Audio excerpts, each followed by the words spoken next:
The football now, because one man who's been written about and spoken about and tweeted to quite a lot over the last couple of weeks is Michael Owen. Michael joins us now live to have a chat. Michael, thanks very much for giving up your time this morning to chat with us. We'll hear from you in just a couple of seconds, but listen, before we speak to you, we had a chat with Steve Bruce this week about what he makes of all these revelations. So have a little listen to this, Michael.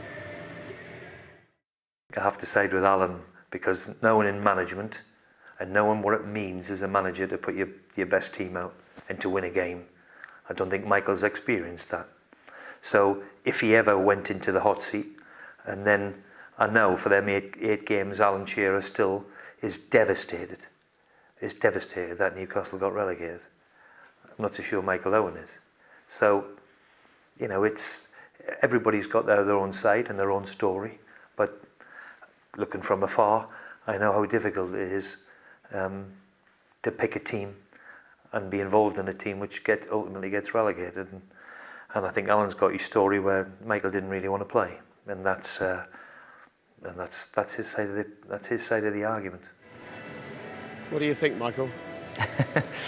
Well, first of all, I get on well with Steve Bruce.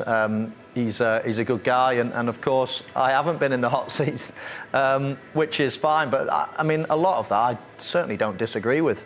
I would guess that the manager would feel the pain more so than any other player. But you know, of course, I was fiercely competitive as a player.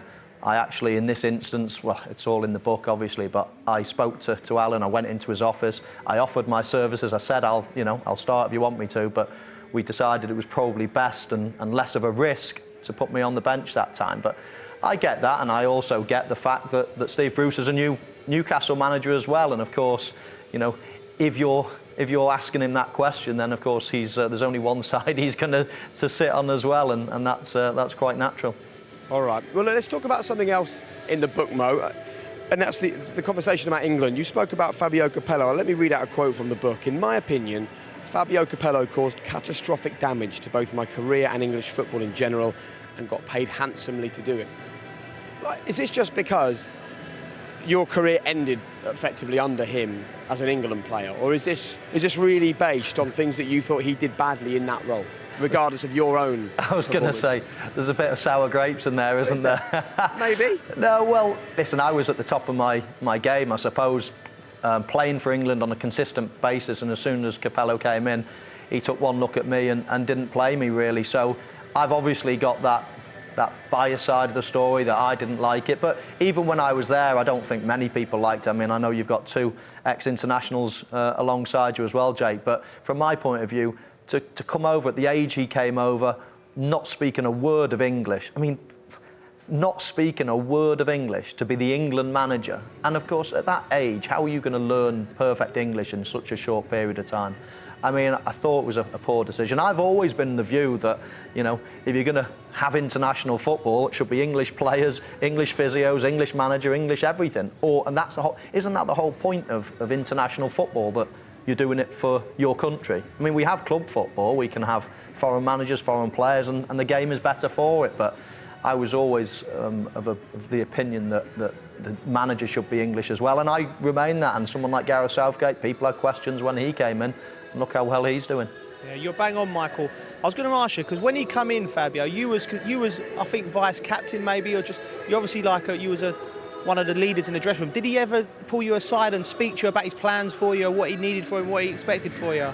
No, nothing. Never spoke to him. Well, as I say, he couldn't even speak English, so I'm not sure how he would have spoken to me. But the worst thing really was I had 89 caps for my country, and all of a sudden, from thinking I'm going to be in a squad to just dropping me out of a squad one day, and then never a phone call, never an explanation, never anything. It was just, that was how cold it was. So, as I say, if I played once or twice, but there was never any explanation, which was obviously a bit of a bitter pill to swallow as well at the time. I think what's interesting, Michael, is I think he having ended all of our careers here. It's having that conversation. It was our last game. Hold on, he's not officially retired yet. Oh, he hasn't, no. Michael, are you officially retired, Mo? Well, it depends if Gareth comes calling or not. Yeah, all of our last games were under Fabio. Yeah. Look, for me personally, I know that kind of the initial part of it, I don't think I minded that much. It was very much like everyone was on an even playing field, whereas before, it was very much, big names, they start no matter what's going on. It was just the chopping and changing and the erratic behaviour on the training field. Like what? Well, just for example, he seemed to have a real issue with centre-halves. I don't know what it was, but you'd be in the middle of training and the next thing he's got Julian Lescott round his chest, dragging him all over the place and going mad. And the lads would just be a bit shocked. And then he had his whole thing of you had to be playing for your club before you could play for England. And, for me personally, I'd been around squads with Michael and Joe for years, finally got my first start. Joey sets me up, I score a goal in his first game. The next game against France, I'm not even in the squad. I don't get a phone call, I don't get nothing. It was just what's going on here? It was just, everything was very erratic, I found, with him, and it was just difficult. My thing with him was, right, I was very excited when he come in, Capello, because of his back catalogue, the things he's won. He's been a champion in different countries, won the Champions League. He's done everything, Michael. So I was so looking forward, what's this guy got, what's he bringing into the team? But as the months and the games and the years went by, I felt like, and if he was here now, I think I could say it, he was a top manager, but at that time, he didn't give his all for England. He took the money, and you can't not live in the country. Being a national manager of any country is not a part-time job. You've got to be in the country. You've got to have relationships with the under-21s, the under-18s. You've got to be checking in. You've got to know what Michael Owen's feeling. Yeah. If he's played 89 caps for England, you've got to know what he's feeling, how he is. You've got to learn the language, that's for sure. But I thought as time went on, he sort of down tools, and he wasn't really bothered. Did you not, and this is to you as well, really, Michael, did you not feel like you had an England manager at that time fully committed to the cause? Watching games, being around, getting to know you all. Michael? Well, it's a really interesting point, and sort of following on from what Joe's just said. I mean, how long was he the England manager? He came to watch me once in my club football, and that was in London, so he never bothered to go up to Newcastle to watch me play. He came to London, to the Emirates. I mean, Arsenal were one of the best teams around, still are, but they were absolutely exceptional at the time. I mean, as a centre forward going to the Emirates, you're never really going to get much of a look. And he came, we got beat 3-0, hardly got a kick, and that was the only time he ever watched me play live. And I felt that, well, if that's the case, what chance have I got? He never came to watch us at home or anything else like that. So I just felt as if I had no chance, and he'd almost made a statement and made his mind up early that I was going to be one of the fall guys. Yeah, for me, it was just saying to JJ as well, you've seen him early on and he didn't speak no English, but after the 2-3 years, that hadn't improved. And I think if I was taking an important job like the manager of Italy or the manager of Spain one day, you got to move lock, stock and barrel, and you got to do it with everything, because you are the